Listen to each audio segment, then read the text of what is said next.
Thomas de Decker, bonjour.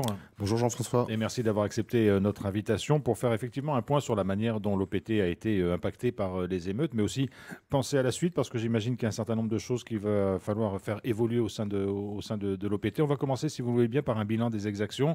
Est-ce qu'aujourd'hui, vous avez un tour complet des préjudices subis par l'OPT?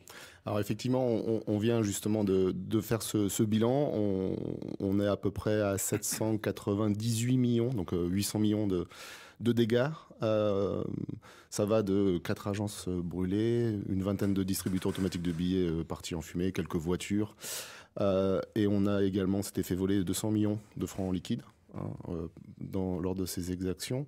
On a également des pertes de chiffre d'affaires. On les estime aujourd'hui à plus d'1 milliard. Donc on est voilà, un bilan de la crise qui avoisine les 2 milliards de francs entre les dégâts et les pertes de chiffre d'affaires. Est-ce qu'aujourd'hui, les agences de l'OPT fonctionnent à nouveau normalement sur tout le territoire? Alors, sur quasiment tout le territoire. Donc les 4 agences de Nouméa qui ont été brûlées, elles, les clients se reportent sur les autres agences. On a des problématiques sur Wailou aujourd'hui et on a des problématiques sur Thio également. Sinon, sur le reste de la Nouvelle-Calédonie, ça fonctionne bien. On a un service normal, quasi normal. Alors 2 milliards de pertes, on va dire 800 millions en préjudice et 1,2 milliard en perte de chiffre d'affaires. Est-ce que tout ça va avoir des impacts rapides et directs sur les équipes de l'OPT? Alors, pas tout de suite. On est en train. Une des premières leçons de cette crise, ça a été de voir qu'on était en retard sur la digitalisation de nos services. Donc ça, on est en train d'accélérer le mouvement pour permettre aux Canadiens finalement d'être autonomes, que ce soit pour prendre un forfait, pour leurs opérations bancaires. Donc c'est un travail. C'est-à-dire éviter qu'ils se rendent dans les agences?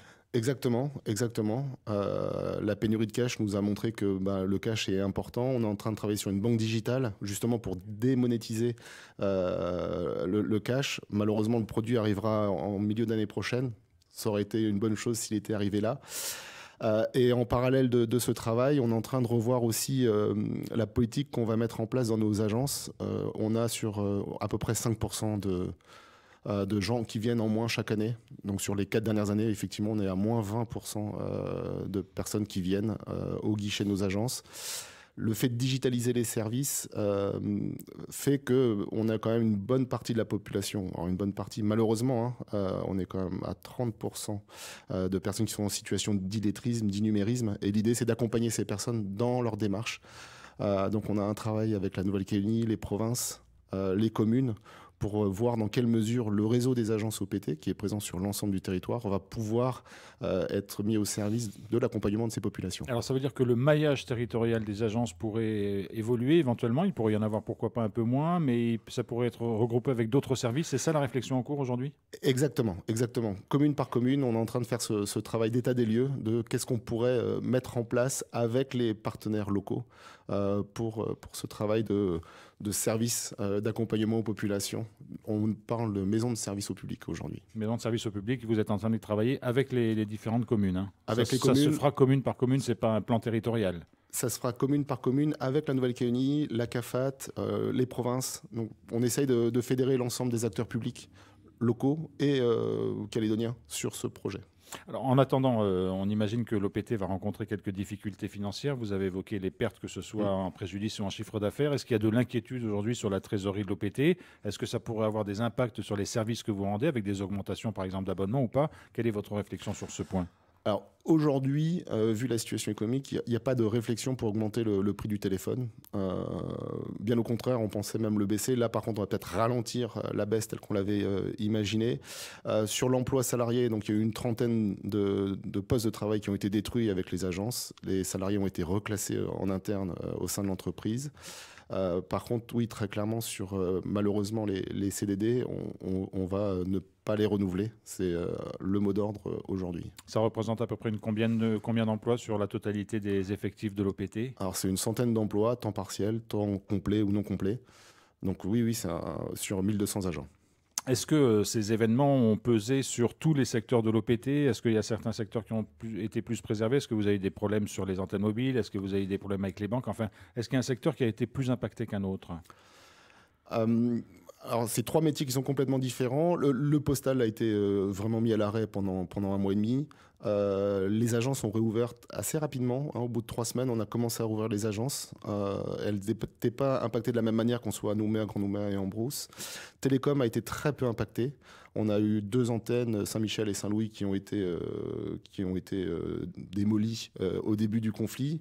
Après, ça a été plutôt des incidents assez épars. On a eu le bâtiment technique de Nouville, on a eu le bâtiment technique de Caméré. Mais sinon, les télécoms ont été assez préservés. Les gens ont pu communiquer sans difficulté. Malgré le manque d'essence, curieusement, c'est le vol d'essence qui a pu vous perturber. Effectivement, on a des sites éloignés où il n'y a pas de courant, donc on les alimente en groupe électrogène et on a eu beaucoup de vols de carburant. On a eu à peu près 4000 litres de carburant volé, donc 4 mètres cubes, ça commence à faire. Alors, vous avez parlé du redéploiement des agences, peut-être sous de nouvelles formes. On sait qu'il y a des services qui arrivent en fin de vie, hein. C'est notamment le courrier et les colis, puisqu'il y a de moins en moins d'utilisateurs. Est-ce que, par la force des choses, finalement, l'OPT va être obligé d'adapter son modèle, de revoir son fonctionnement? Est-ce que ça va vous pousser peut-être à faire des adaptations au sein de l'OPT? Très clairement, très clairement. Sur le postal notamment, on est en train de travailler sur le paquet, le colis, comme vous le dites. C'est vrai que la lettre, elle a vocation à disparaître, hein. La Poste en métropole annonce la fin de la lettre pour 2030. Peut-être qu'on sera un petit peu plus tard, mais on est sur la fin de vie de ce produit.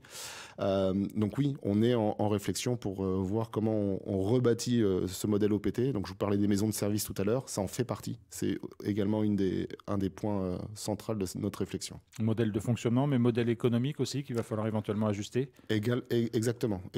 Va se poser à un moment la question de l'ouverture du marché des télécommunications. Si cette question-là est traitée par le Congrès, il va falloir voir comment on finance les autres services publics. Est-ce qu'on les continue? Et si oui, comment on les finance?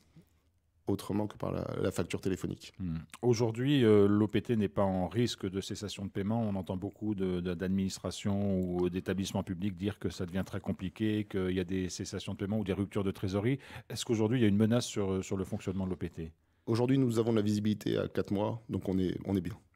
4 mois, c'est suffisant pour vous? Oui. Thomas Dedecker, directeur général de l'OPT, merci beaucoup d'avoir accepté notre invitation ce matin. Merci à vous.